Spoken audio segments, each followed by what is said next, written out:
Lucas 22, a partir do verso 7. Quem achou, diga graças a Deus. Lucas, capítulo de número 22, a partir do versículo de número 7. Diz assim a potente palavra do Senhor. Chegou, porém, o dia dos asmos, em que importava sacrificar a Páscoa. E mandou a Pedro e a João, dizendo: Ide, preparai-nos a Páscoa, para que a comamos. E eles lhes perguntaram: Onde queres que a preparemos?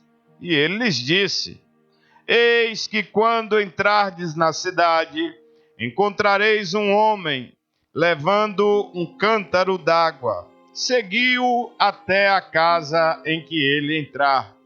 E direis ao pai de família da casa: O mestre manda te dizer: Onde está o aposento em que hei de comer a Páscoa com os meus discípulos? Então ele vos mostrará um grande cenáculo mobiliado. Verso 12. Então ele vos mostrará um grande cenáculo mobiliado. Aí fazei preparativos. E indo eles, acharam como lhes havia sido dito, e prepararam a Páscoa. E, chegada a hora, pôs-se à mesa, e com ele os 12 apóstolos.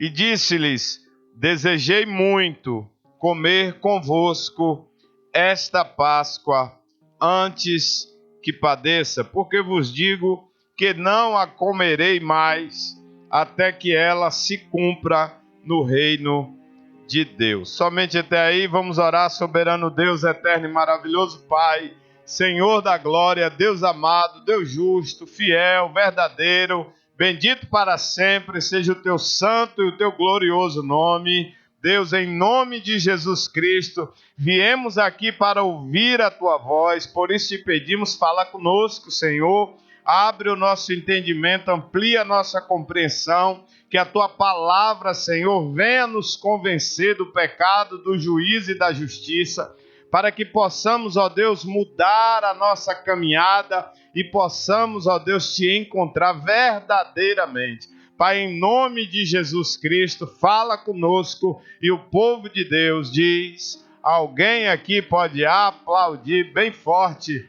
o nome que está acima de todo nome? Podeis assentar, mas não pare, não cesse de exaltar, de glorificar, de bendizer o nome do Senhor. Obreiro Gil está de volta, graças a Deus. Lidinete, como é que estava lá na cidade? Tudo em paz? Todo mundo bem? A família bem? Glória a Deus. Aleluia. Deus é bom e o diabo não vale um bombom. Deus é bom e o diabo não vale um bombom. Essa palavra o Senhor me deu hoje à tarde, falando da ceia, né? Domingo vai ter a Santa Ceia do Senhor, e eu estava meditando, pensando sobre que mensagem eu traria para abençoar a vida de vocês e também a minha, porque eu estou pregando, mas estou sendo abençoado também. A palavra é uma faca de dois gumes, ela corta lá e corta aqui. Eu abençoo as vidas e sou abençoado, porque quanto mais eu prego, mais eu aprendo aquilo que eu estou pregando. Como disse a pastora, cabe a mim agora praticar aquilo que eu estou pregando. Não adianta eu chegar aqui, pregar e não praticar, não vai ter valor nenhum. Não adianta eu ficar acumulando conhecimento, eu tenho que usar o conhecimento que eu aprendi, né? Então, cada vez mais que eu estou pregando, eu estou aprendendo aquilo que eu estou pregando. E Deus me fez lembrar desta passagem em que Jesus estava preparando aquela que é conhecida como a última ceia do Senhor. Ele mesmo disse: olha, eu não vou comer novamente essa ceia enquanto ela não se cumprir no reino de Deus. Em outras palavras, esta é a última ceia que ele estaria participando na terra, e agora só participaria de outra no reino dos céus, depois do dia do juízo final. E nesta passagem aconteceu algo que às vezes a gente vai fazendo uma leitura superficial, uma leitura sem se aprofundar mais nos acontecimentos, e às vezes a gente não se dá conta da grandiosidade que acabara de acontecer. Preste atenção, eu vou pregar o que a gente acabou de ler. O que é que aconteceu? Estava se aproximando os dias dos Asmos, que já era uma festa tradicional judaica, a festa da Páscoa. Páscoa quer dizer passagem. Essa data festiva começou a ser comemorada em Israel quando o povo foi retirado do Egito, na noite em que o povo foi retirado do Egito, que morreram todos os filhos mais velhos lá do povo do Egito, e nessa noite em que o povo saiu do cativeiro em direção à terra prometida, aí é chamado de Páscoa. A Páscoa quer dizer passagem. O povo estava passando da condição de escravo para entrar na condição de livres. Então, a partir daí é comemorado como estatuto eterno a Páscoa, simbolizando ali a passagem daquele povo. Então, estava se aproximando esta que era também conhecida como a festa dos pães asmos. O que é pão asmo, pastor? É pão sem fermento. E por que é chamado de pão sem fermento? Porque na noite em que o povo ia sair do Egito, o povo teve que se apressar tanto para largar o Egito lá, para poder sair do Egito com a morte me ajuda aí? Primogênitos. Com a morte dos primogênitos do Egito, o povo teve que sair avoado do Egito. E aí não deu tempo do pão fermentar. Por isso que é chamado de festa dos pães asmos, pães sem fermento. O pão não chegou nem a pegar o fermento direito. A partir desse dia, então, em comemoração, esse dia era chamado, a Páscoa era chamada de festa dos pães asmos. Então estava se aproximando essa data, Jesus então chama 2 dos seus discípulos, aqueles que eram mais achegados a ele, Pedro e João, e dá uma ordem para eles: olha, vão até a próxima cidade, a cidade que vai estar logo à frente. Chegando lá na cidade, vocês vão encontrar um homem que está com um cântico de água na cabeça, um balde de água. Vocês vão encontrar lá um homem com um balde de água na cabeça, um cântico de água. Vocês vão seguir esse homem. Na casa onde este homem entrar, vocês vão chegar lá, vão bater na porta da casa e vão perguntar assim, ó, o mestre manda perguntar onde é o lugar que ele vai fazer a ceia. Chegando lá, ele vai mostrar para vocês o lugar. É uma grande sala espaçosa, já toda mobiliada, já tem os móveis já. E aí vocês vão fazer os preparativos da ceia lá. A gente fizer uma leitura desse texto, uma leitura superficial desse texto, a gente vai dizer aí, tá bom, é algo simples. Mas de simples não tem nada nesse acontecimento. Não tem nada. Veja só que coisa sobrenatural estava acontecendo. Os discípulos são mandados para uma cidade, para chegar nessa cidade e procurar um homem carregando um cântico de água na cabeça, um cântaro de água na cabeça. Vai seguir este homem.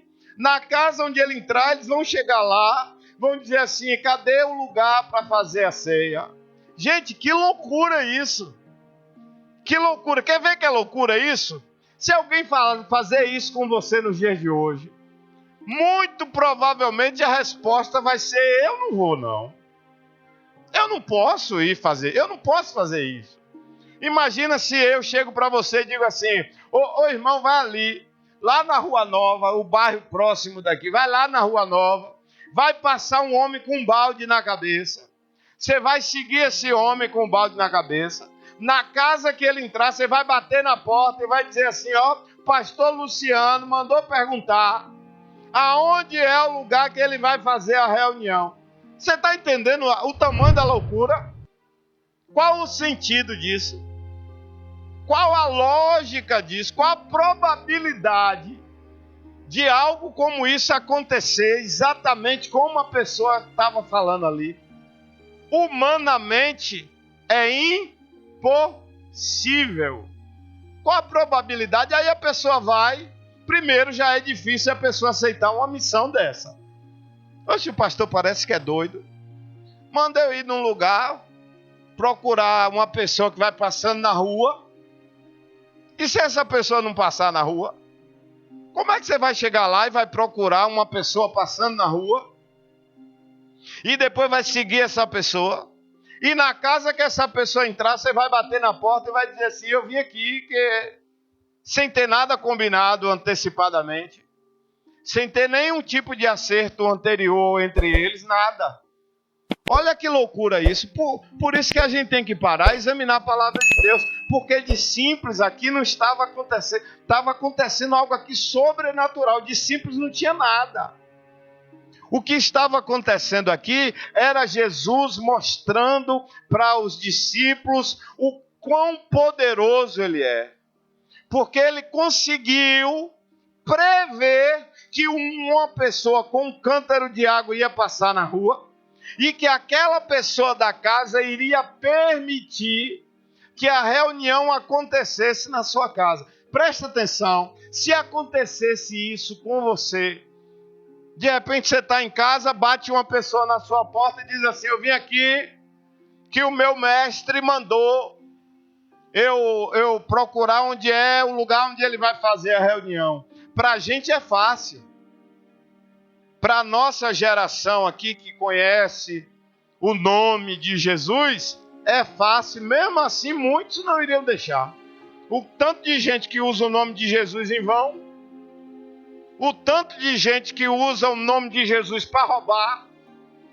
Chegasse alguém lá na tua casa, Keila, batesse na porta e dissesse assim: ó, eu vim aqui que Jesus mandou arrumar um lugar para eu ficar aqui na sua casa. Você vai dizer: oxi. Você está entendendo? Imagina naquela época que o nome de Jesus não era tão propagado e conhecido como é nos dias de hoje. Aquele homem estava ouvindo talvez o nome de Jesus pela primeira vez, vindo de dois homens completamente desconhecidos que bateram na sua porta e disseram: meu mestre mandou perguntar onde é o lugar que ele vai preparar a ceia, a Páscoa. Qual é a atitude da pessoa? Dizer: quem é teu mestre mesmo, que eu não sei. Eu fico imaginando aqui, a Bíblia não fala, tá?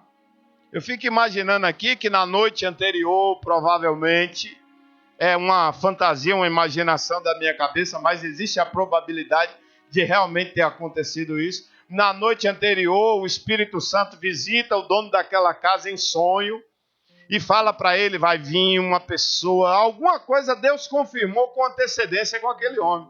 Senão, certamente a resposta daquele homem teria sido: aqui mesmo não. Ele negaria, como qualquer um de nós iria negar. Qualquer um de nós iria negar, mas fácil. Ia negar fácil. Se alguém chegasse na tua casa e dizer: não, que eu vim aqui que meu mestre mandou. Quem é teu mestre? Leopoldo. Eu não sei quem é Leopoldo. Ah, mas não era Leopoldo não, pastor, era Jesus. Mas quando eu falo Leopoldo, é um nome completamente estranho para a gente. Pelo menos eu imagino que você não conhece ninguém com esse nome. E se conhecer, fica quieto, não atrapalha a pregação não. Então, era um nome novo para aquele homem. Jesus, eu não sei quem é teu mestre. Mas o que é que eles fazem? O que é que acontece? Ele abre a porta da sua casa, inexplicavelmente, como se ele já soubesse, e mais ainda, como se ele estivesse esperando aqueles homens chegar naquele lugar. Então ele abre a porta da sua casa, os discípulos entram, preparam ali a Páscoa, com todos os preparativos para que acontecesse a ceia. Depois chega Jesus com mais 10 homens. Porque Judas participou da ceia também. Até a ceia, Judas estava ali. Foi na ceia que Jesus disse, vai fazer logo o que tu tem que fazer. Aí ele se levanta e sai para ir trair. Então, estavam os 2 discípulos que tinham ido na frente, Pedro e João, e depois lá vem Jesus com mais 10. Imagina aí, meu irmão, chega uma turma dessa na tua casa. Sabe, às vezes a gente não para pensar essas coisas. A gente ouve lá quando Marta e Maria recebia Jesus e seus discípulos para fazer as refeições na casa. A gente nunca para pensar a dificuldade que esse povo passava. Imagina você estar lá preparando a tua comida para você, seu esposo, seu filho, 2 filhos, 3 pessoas no máximo. Hoje em dia poucas pessoas. De repente chega 13 pessoas de uma vez. A mais. Haja água para botar nesse feijão, meu irmão. Para ver se rende. Sabe?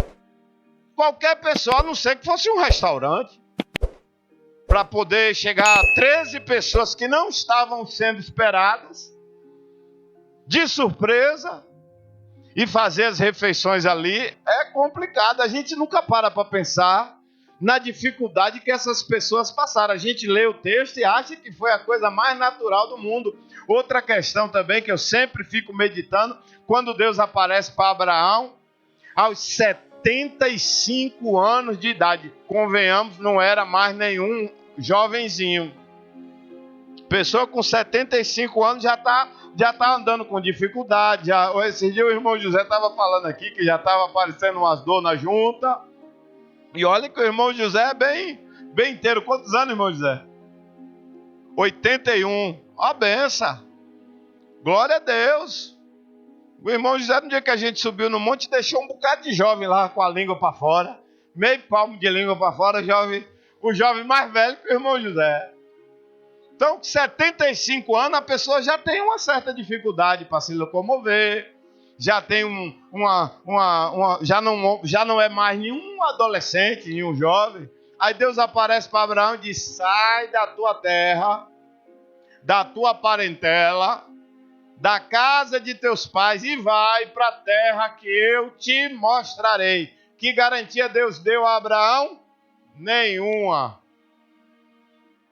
A única garantia foi essa: e farei de ti uma grande nação, e abençoarei os que te abençoarem, e amaldiçoarei os que te amaldiçoarem. Detalhe: ninguém jamais havia falado desse Deus para Abraão. Por isso que ele é chamado de o pai da fé. Abraão estreou a fé. Hoje é diferente. Alguém tiver uma experiência como essa, Deus aparecer para a pessoa e dizer assim, faça isso. Você vai lembrar do testemunho que alguém deu. Você vai lembrar das vitórias que alguém recebeu. Você vai lembrar da história que alguém teve com esse Deus e que recebeu vitória, recebeu bênção, proteção. Mas Abraão não tinha ouvido falar de nada. Tanto que quando Deus aparece para Moisés, lá na sarça pegando fogo, Deus fala para Moisés assim, ó, Moisés, eu sou o Deus de Abraão, de Isaque e de Jacó. Moisés sabia de quem se tratava, porque Deus citou o nome de 3 homens que era referência para Moisés. Quando Deus aparece para Jacó, já muda. Ele fala assim, eu sou o Deus de Abraão e Isaque. Já diminuiu já. Mas era referência para Jacó, aqueles homens, o avô e o pai dele. Quando Deus aparece para Isaque, fala assim, eu sou o Deus de Abraão, teu pai. Isaque sabia quem era. Mas quando Deus aparece para Abraão, fala assim, ó, sai da tua terra, da tua parentela, da casa de teus pais e vai para a terra que eu te mostrarei. Deus não cita nome de homem nenhum quando fala com Abraão. Deus não dá nenhuma referência para Abraão. Deus manda simplesmente Abraão ir. Aí a gente lê o texto e fala assim, deve ter sido fácil. Não foi não. Como eu disse, um homem com todas as limitações da sua idade, 75 anos, ter que deixar tudo, deixar uma vida estável, deixar a convivência ali com seus familiares, deixar a segurança, deixar tudo que ele aprendeu a vida toda e agora seguir uma nova vida, recomeçar praticamente do zero, viajar por desertos, lugares perigosíssimos. É algo sobrenatural, mas quando Deus fala com alguém, Ele garante, meu irmão. Quando Deus fala é porque já está tudo certo, já está tudo projetado, tão somente creia. Aí lá vai Pedro e João no meio do caminho. Eu não sei vocês, mas eu fico imaginando essa viagem deles. Acho que ia olhando um para a cara do outro assim, dizendo, você viu o que ele falou, né? Diz que é para a gente procurar um homem com o quê? Com um cântaro na cabeça. Ah, tá. Eles foram repetindo para não esquecer. Não é assim, gente, que a gente faz quando a mãe da gente mandava a gente ir no mercadinho, vai ali comprar, não sei o que, você vai o caminho todo repetindo para não esquecer, não se atrapalhar, e ainda assim erra. Quem foi que foi comprar cebola e trouxe alho? Quem foi? Meu filho mais velho, a mãe mandou comprar cebola. Menino vai ali no mercadinho, compra cebola, ele saiu o caminho todo. Cebola. Chega ele com as cabeças de alho. Então eles foram o caminho todo ali repetindo. Não esquece não. Ele mandou a gente chegar na cidade, chegar lá procurar um homem com um balde na cabeça. Aí eu fico me perguntando, será que eles encontraram imediatamente, assim que pisaram os pés na cidade, encontraram logo aquele homem, botou o pé na cidade e lá veio o homem com um balde na cabeça? Será que foi assim? Pode até ter sido. Mas segundo a minha experiência com Deus, não foi assim não. Estou falando de mim mesmo, tá? Estou falando das minhas experiências que eu tenho com Deus. Que às vezes Deus diz assim, faça tal coisa. E você faz achando que vai ser tudo facinho, as mil maravilhas. Aí não é, vem luta. Vem dificuldade. Eu imagino, sabe o que aconteceu? Quando os 2 discípulos chegaram na cidade e começaram a olhar, você está vendo aí, Pedro? Aí Pedro dizendo, não vi ninguém. Fica olhando para lá que eu estou olhando para cá, para ver se aparece esse homem com um cântaro na cabeça. Já viu aí, João? Também não vi ainda não. Vamos procurar. Jesus falou que tem, é porque tem. Mas chega uma hora que a pessoa fala assim, cadê esse homem que não aparece? Será que vai vir mesmo? Porque a gente é assim, a gente tem nossos momentos de dúvida. Tem ou não tem, gente? Tem ou não tem? Mas Deus falou, Deus garante, não é assim? É ou não é? Mas a gente tem os nossos momentos de dúvida. Aquela hora que a pessoa fala assim, será que eu entendi certo o que ele falou? Tem outra hora que a pessoa fala assim, meu Deus, é o lado humano, racional da gente, querendo falar mais alto. É o lado racional que nós temos, querendo dizer assim, mas peraí, qual o sentido disso? Quanto mais demorava para aquele homem aparecer, mais vinham as dúvidas no coração dos discípulos. Mas será que a gente ouviu certo? Primeira dúvida. E se por acaso esse homem não aparecer? Sempre vai ter essas dúvidas. Sempre virá essas dúvidazinhas. Mas quem prometeu, garante. Ei, receba aí na caixa dos peitos. Eu não sei o que foi que Deus prometeu. Mas se Ele te prometeu alguma coisa, ainda que pareça impossível, ainda que não faça o menor sentido, ainda que não tenha lógica, ainda que o teu lado racional, humano, diga para você, isto não vai dar certo. Ei, busque forças e continue crendo, porque o que Ele prometeu vai acontecer. Já parou para pensar alguma vez no povo de Israel? Quando Deus fala para aquele povo, durante 6 dias, quantos dias, igreja? 6 dias, vocês vão arrodear a cidade, uma vez só por dia. 6 dias. Vocês vão se arrumar, vocês vão se preparar.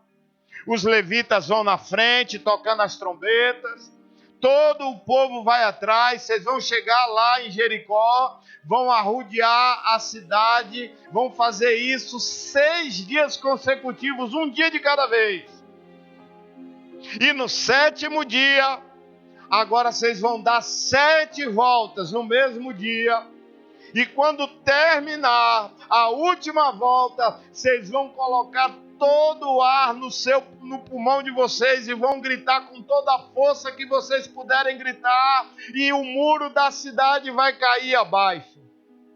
É muito fácil para a gente dizer assim, vai dar certo, eu sei que vai dar certo, porque a gente já conhece a história e sabe que o muro da cidade caiu mesmo. Mas para aquele povo de fácil não teve nada. Eles estavam diante do muro que nunca tinha sido vencido antes. Nenhum exército jamais havia conseguido penetrar aqueles muros antes. Aqueles muros ali nunca haviam caído. Eram muros enormes, gente. Pra você ter ideia do tamanho desse muro, não é esse muro que a gente tem hoje nas nossas casas, muro de bloco, de tijolo, não. Tinha gente que morava em cima do muro. Raabe morava, a casa dela era em cima do muro. Estudiosos dizem que tinha cerca de 6 metros de largura. 6 metros, Raabe fez a casa dela até espaçosa para o povo passar ainda. Existia vida em cima do muro, as pessoas passeavam, andavam, moravam em cima do muro. Olha o tamanho desse muro para cair no grito. Qual a lógica disso? Diz para mim. Qual a lógica disso? Nenhuma. Qual a chance, humanamente falando, tá, gente?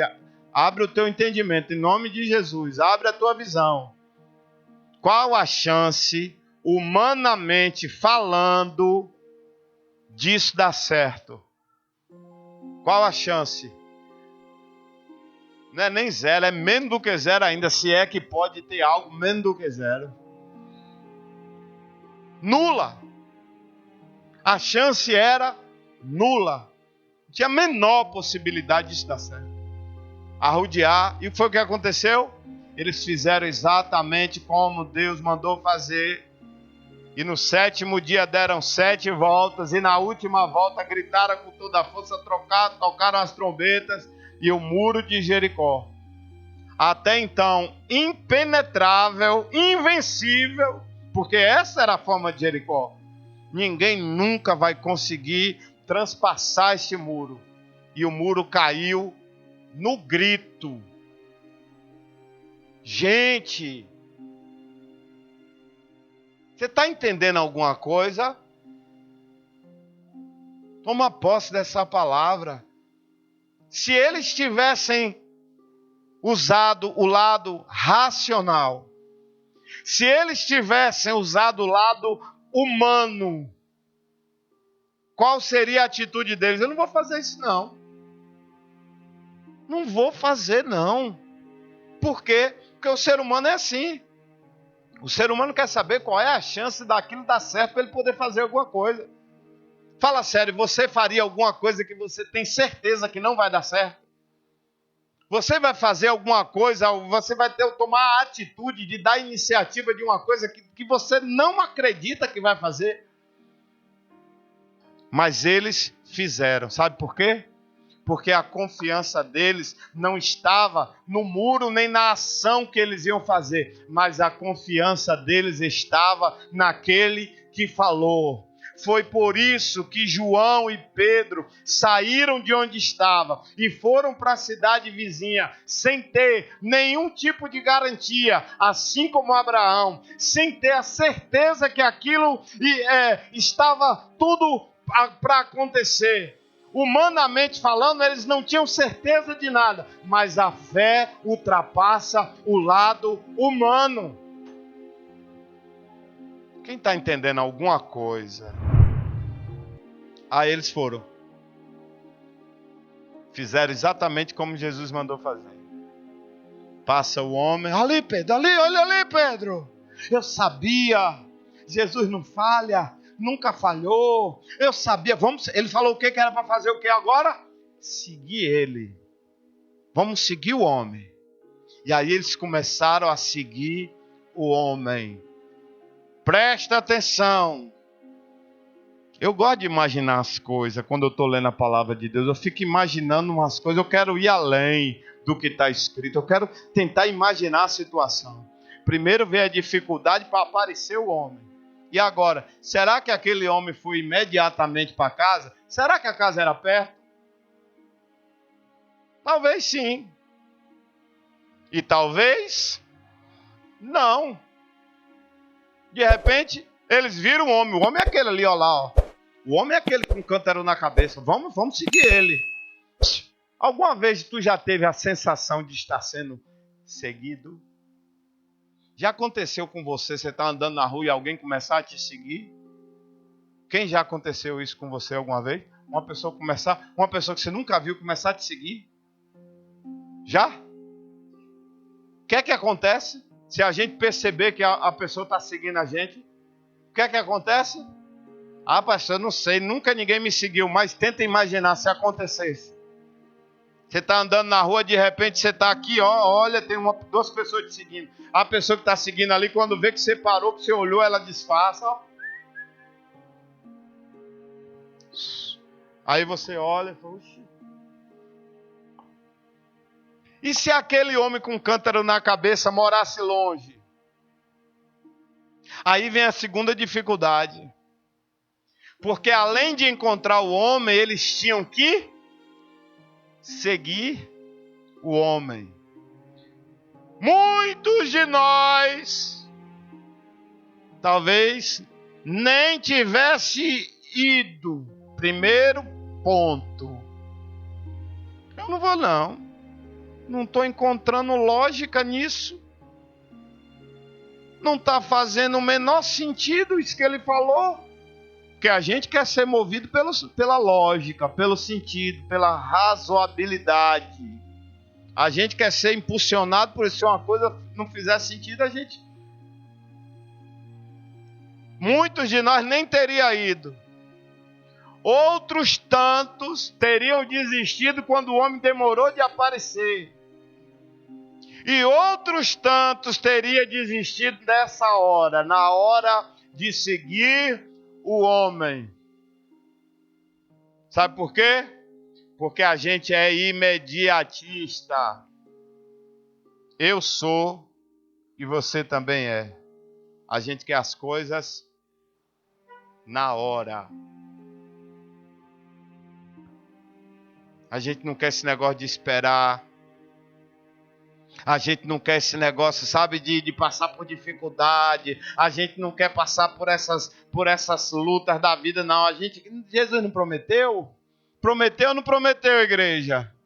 Então a gente quer que cumpra logo. É assim ou não é? Jesus prometeu salvar a tua família. Qual a maior luta que a gente passa? Por que Jesus não salva logo? Jesus prometeu tirar o marido da cachaça. Aí a mulher olha, o marido parece estar bebendo mais. Jesus prometeu amansar a esposa, porque tem esposa aí que é queixuda. Aí o marido olha, parece que a mulher está mais queixuda ainda, e para piorar agora está vestindo as roupinhas de onça. Que agora tem isso, além de ser queixudo, ainda veste as roupas de onça.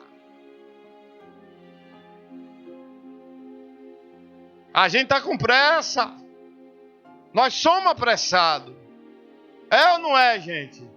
Fala a verdade, você não é apressado? Eu sou, você é, todo mundo é. Você chega no supermercado, você vai para a fila maior, você não tem nada para fazer o resto do dia. Você não tem nada para fazer, você está com o resto do dia de folga. Por que você não deixa as pessoas passar na sua frente na fila? Ai de alguém que passe na minha fila, na frente do supermercado, que passe na minha frente. Eu posso não ter nada para fazer, mas eu quero sair dali logo. A gente é assim.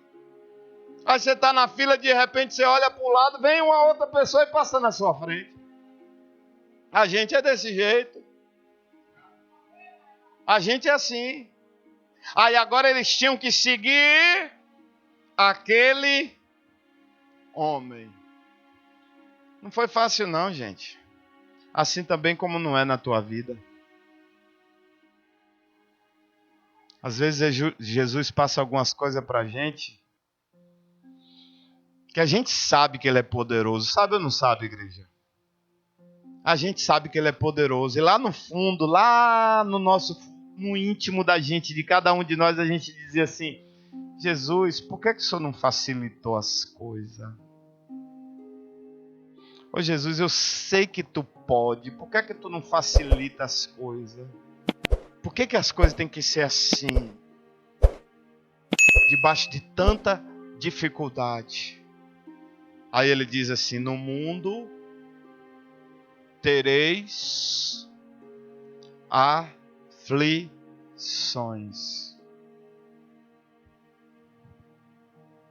Pelo que eu conheço do operar de Deus, além de ter demorado, aquele homem com um cântaro na cabeça ainda morava longe, teve que andar um bocado por vários lugares difíceis de caminhar, ruas complicadas para andar, subia a ladeira, descia a ladeira, e os discípulos tinham que seguir, então eles seguiram.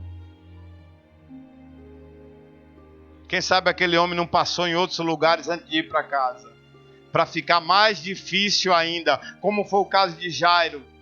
Jairo foi chamar Jesus porque a sua filha estava para morrer. Quando Jesus está indo com Jairo, aí vem a mulher do fluxo de sangue, toca na roupa dele, e ele para o caminho que estava indo para ir atender a mulher. E Jairo agoniado, apressado, preocupado, porque sua filha estava enferma em casa.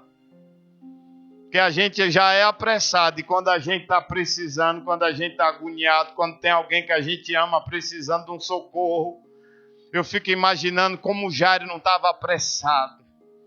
Por isso que eu imagino também que aquele homem com cântaro na cabeça deve ter arrodeado, deve ter passado no mercado, passou ainda na padaria, passou em outro lugar, para só depois ir para casa. Mas os discípulos tinham uma palavra. Diga comigo: eu tenho uma promessa que vai se cumprir. Sabe o que é que me move? A palavra que Jesus liberou sobre a minha vida. Eu preciso andar por esta palavra. Eu preciso me mover pela promessa que um dia Ele me fez. Ai, pastor, e o senhor está esperando paciente no caminho? A paciência acabou há muito tempo, agora eu estou andando pela fé. Porque se fosse para andar pela paciência, meu irmão, já tinha parado há muito tempo atrás. A paciência acabou, passou por reciclagem, começou e terminou de novo. Mas a fé é a ferramenta que Ele me deu. Agora eu sigo pela fé. Agora eu sigo lembrando daquela promessa que Ele me fez, que tu não sabe qual é, só quem sabe é eu e Deus. E não precisa saber. Cada um que recebeu a sua promessa, ande pela promessa que recebeu. Siga a palavra que foi dita a teu respeito. Já pensou? Se aqueles discípulos tivessem desistido de seguir o homem, o que é que tinha acontecido?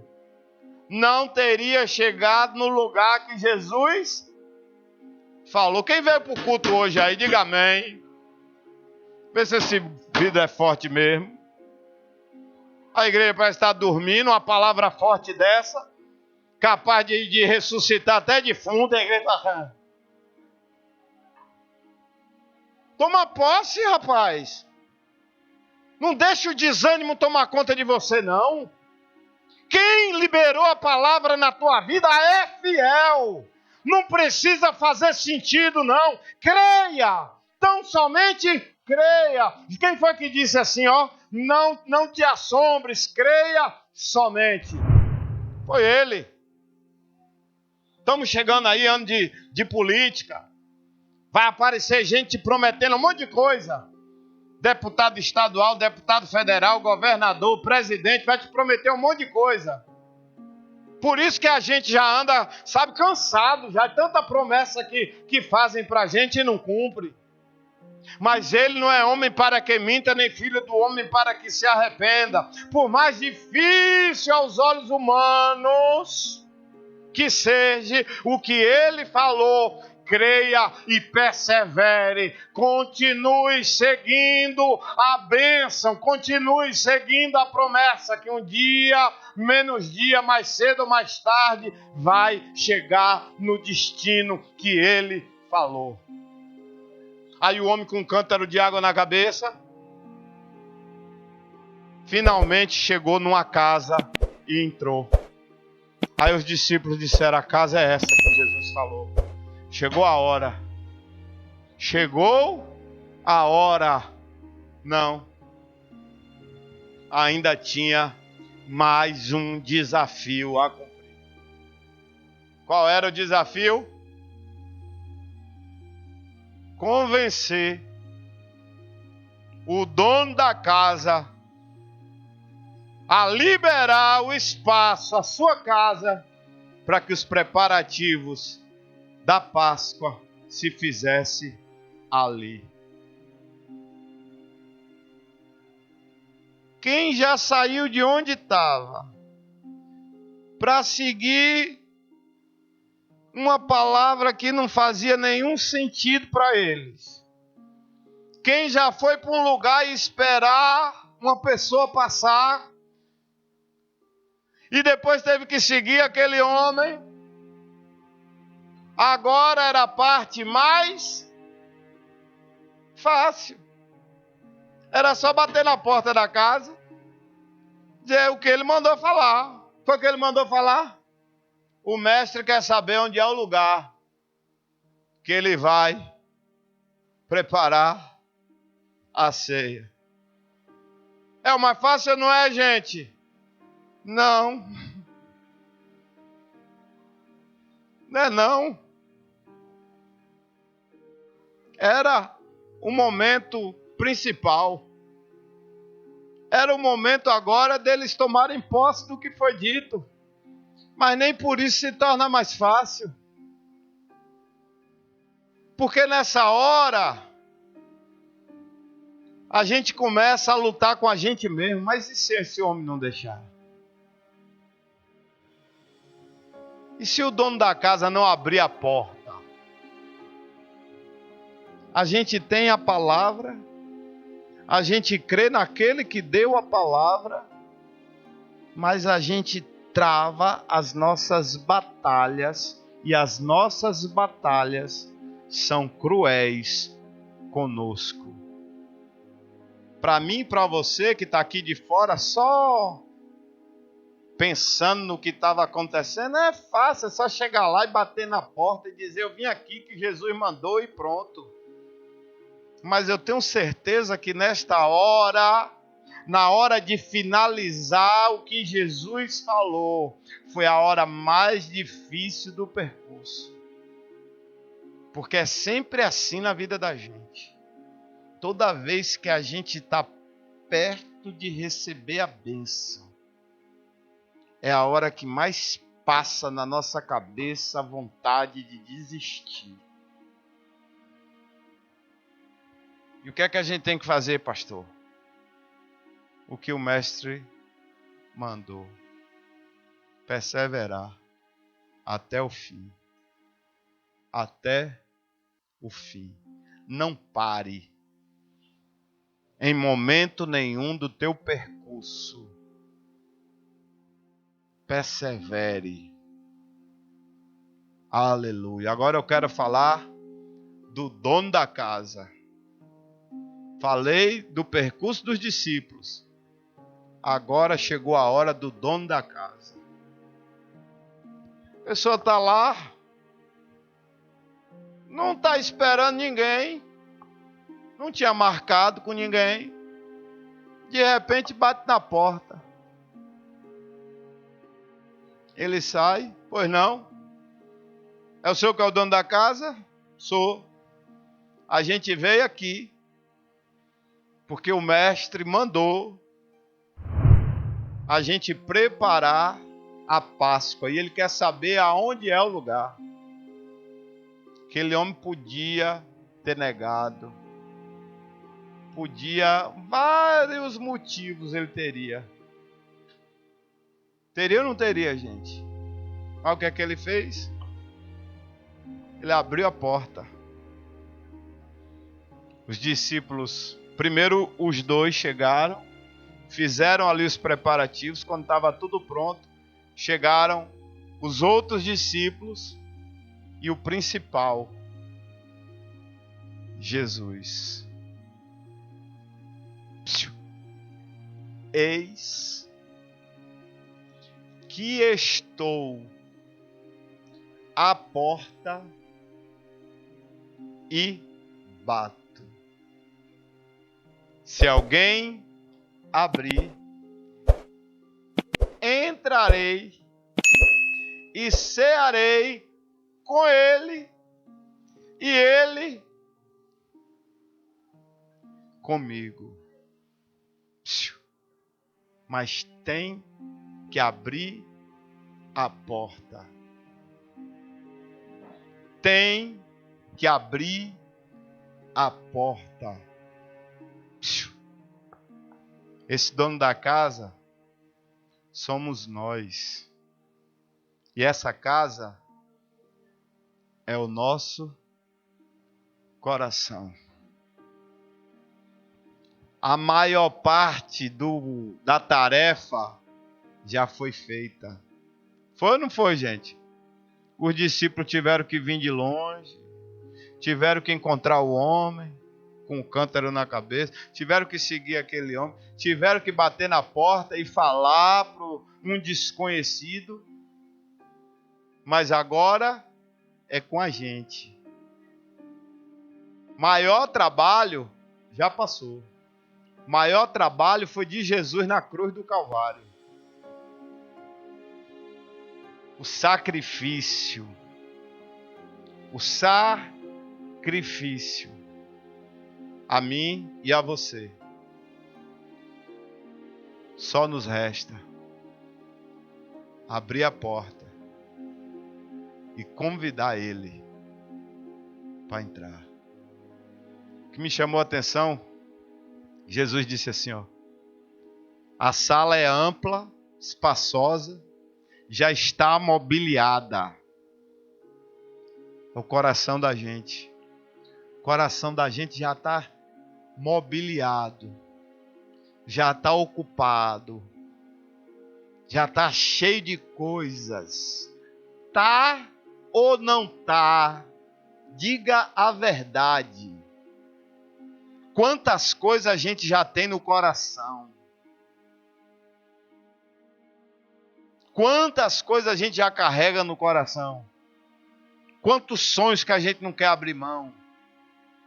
Quantos projetos que a gente não quer abrir mão para que ele entre? É ou não é? Ele está falando com pessoas aqui. Eu sei que está porque eu sinto a presença dele. Mas mesmo com o coração mobiliado, ele escolheu ceiar aí. Ele escolheu. Pensou o privilégio desse homem? Já pensou, gente? O privilégio desse homem poder servir a Jesus. Ei, ele quer ceiar com você e você com ele. Abre a tua casa, o teu coração e deixa ele entrar. Será que você pode aplaudir bem forte o nome do Senhor? Glória a Deus. Quem entendeu alguma coisa nessa noite, diga amém. Fica de pé, em nome de Jesus. Vamos orar.